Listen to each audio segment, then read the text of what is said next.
ఈసారి కాంగ్రెస్ పార్టీకి గతంలో మనకు చూస్తే 2021 ఎన్నికల సందర్భంగా సో బీఆర్ఎస్ పార్టీ అక్కడ గెలుపొందింది.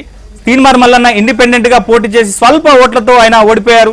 అలానే తెలంగాణ జనసమితి అధ్యక్షుడిగా ఉన్నటువంటి కోదండరాం కూడా ఎన్నికల్లో గట్టి పోటీ ఇచ్చారు.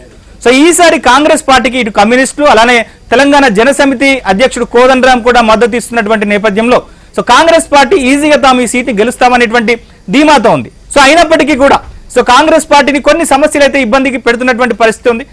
అది రైతు నిరుద్యోగులకు సంబంధించినటువంటి నిరుద్యోగ భృతే కావచ్చు, లేదా నోటిఫికేషన్లకు సంబంధించినటువంటి అంశాన్ని కూడా ప్రధానంగా విపక్షాలు ప్రజల్లో ముఖ్యంగా ఓటర్ల దృష్టికి తీసుకొస్తున్నాయి. సో గతంలో ఇచ్చినటువంటి నోటిఫికేషన్లన్నీ కూడా గత బీఆర్ఎస్ ప్రభుత్వం ఇచ్చినటువంటి నోటిఫికేషన్లు ఇప్పుడు ఏవైతే గ్రూప్ 1 కావచ్చు, గ్రూప్ 2 కావచ్చు, ఈ ఎగ్జామ్స్ ఏవైతే జరగబోతున్నాయో సో ఇవన్నీ కూడా గత ప్రభుత్వాలు ఇచ్చినటువంటి నోటిఫికేషన్స్. అలానే ఇప్పుడు కొత్తగా కాంగ్రెస్ పార్టీ అధికారంలోకి వచ్చిన తర్వాత పెద్దగా నోటిఫికేషన్లు ఇవ్వలేదు అనేటువంటి ప్రచారాన్ని బీఆర్ఎస్ నేతలు ప్రధానంగా ప్రజల్లోకి తీసుకెళ్తున్నారు. సో బీఆర్ఎస్ పార్టీ తరఫున పోటీ చేస్తున్నటువంటి అభ్యర్థి ఉమ్మడి వరంగల్ జిల్లాకు సంబంధించినటువంటి స్థానికుడు కూడా కావడం ఒకంత బీఆర్ఎస్ పార్టీ కొంత హోప్తో ఉంది.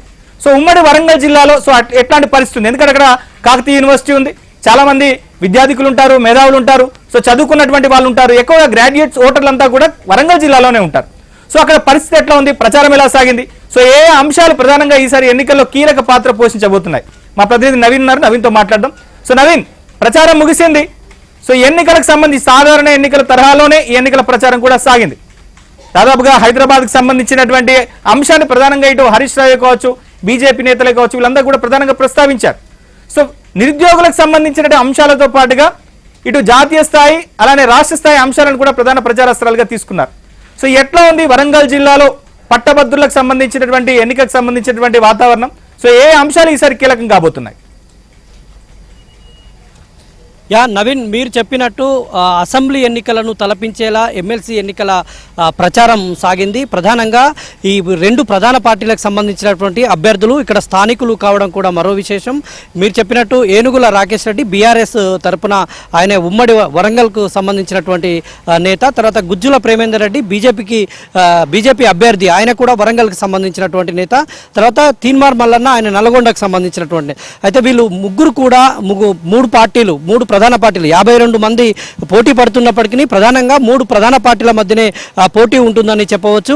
అయితే ఈ స్థానం సిట్టింగ్ స్థానం ఇప్పుడు జరుగుతున్నటువంటి ఉప ఎన్నిక బీఆర్ఎస్కు సంబంధించినటువంటి ఎమ్మెల్యే పల్లా రాజేశ్వరరెడ్డి ఆయన జనగామ ఎమ్మెల్యేగా పోటీ చేసి గెలవడంతో ఉప ఎన్నిక అనివార్యమైంది.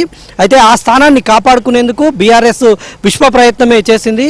అయితే ఇక్కడ ఇంతకుముందు బీజేపీలో పనిచేసినటువంటి బీజేపీలో యాక్టివ్ రోల్ పోషించినటువంటి ఏనుగుల రాకేష్ రెడ్డిని తెరపైకి తీసుకొచ్చారు. ఆయన పల్లా రాజేశ్వరరెడ్డి అనుచరుడుగా ఆయనకు పేరుంది. ఆయన గతంలో బీఆర్ఎస్ పార్టీ విధానాల మీద గొంతెత్తారు. ఆయన నిరుద్యోగుల పట్ల కావచ్చు, ఇటు పట్టభద్రులు అంటే ఉద్యోగం లేక గత ప్రభుత్వం నోటిఫికేషన్లు వేయడంలో ఆలస్యం చేయడం పట్ల ఆయన పెద్ద ఎత్తున ఉద్యమం చేశారు. ఆ నేపథ్యంలోనే గత ఎన్నికల్లో అసెంబ్లీ ఎన్నికల్లో ఆయన బీజేపీ నుంచి వరంగల్ వెస్ట్ టికెట్ ఆశించారు. కానీ ఆయనకు టికెట్ రాకపోవడంతో ఆయన బీఆర్ఎస్లో చేరారు.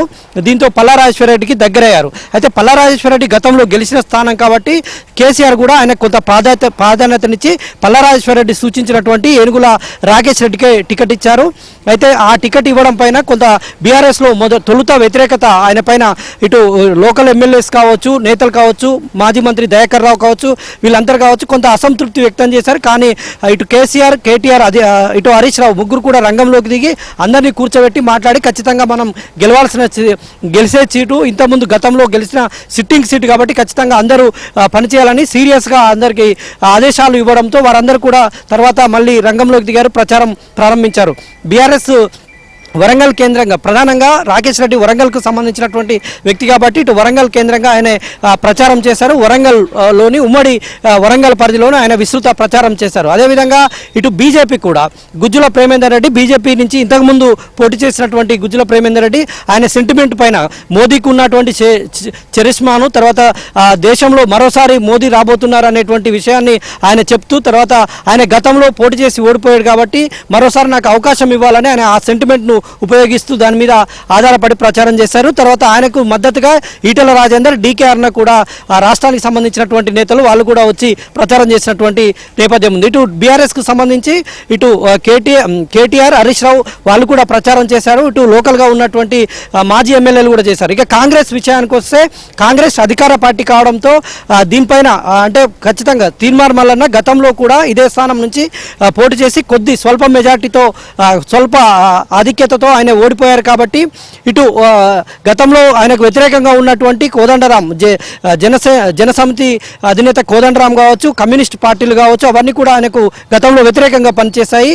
కాబట్టి వాళ్ళందరూ ఇప్పుడు కలిసి పనిచేస్తూ ఉన్నారు. కాంగ్రెస్ పార్టీ అధికారంలో ఉంది కాబట్టి ఖచ్చితంగా తను గెలుపు పైన ధీమా వ్యక్తం చేస్తున్నారు. మంత్రులు సీతక్క కావచ్చు, కొండ సురేఖ కావచ్చు, లోకల్గా ఉన్నటువంటి స్థానికంగా ఉన్నటువంటి ఎమ్మెల్యేలు వీళ్ళంతా కూడా తీన్మార్ మల్లన్నకు విస్తృత ప్రచారం చేశారు. కాంగ్రెస్ ప్రభుత్వం చేస్తున్నటువంటి తాము ఇచ్చినటువంటి హామీలను నెరవేర్చే ప్రయత్నంలో వాళ్ళు హామీల వర్షాలు గుప్పించారు. తర్వాత ఇటు తీన్మార్ మల్లన్నకు ఆయనకు సొంతంగా ఉన్నటువంటి చరిష్మా కావచ్చు, ఇవన్నీ కూడా పనిచేసేటువంటి అవకాశం ఉంది. మొత్తం గెలుపు పైన ఎవరి ధీమా వాళ్ళు వ్యక్తం చేస్తూ ఉన్నారు. అయితే ఇక్కడ ఉద్యోగులు ఎక్కువ మంది నిరుద్యోగులు, పట్టభద్రులు అంటే ఎక్కువ మంది నిరుద్యోగులు ఉన్నారు. కాబట్టి ఈ నిరుద్యోగులకు హామీలు అయితే ఎవరికి వారు ఇస్తున్నారు, మరి నిరుద్యోగులు ఎవరికి పట్టం కడతారనేటువంటిది మాత్రం చూడాలి. సో మొత్తం మీద ఇది వరంగల్లో పరిస్థితి.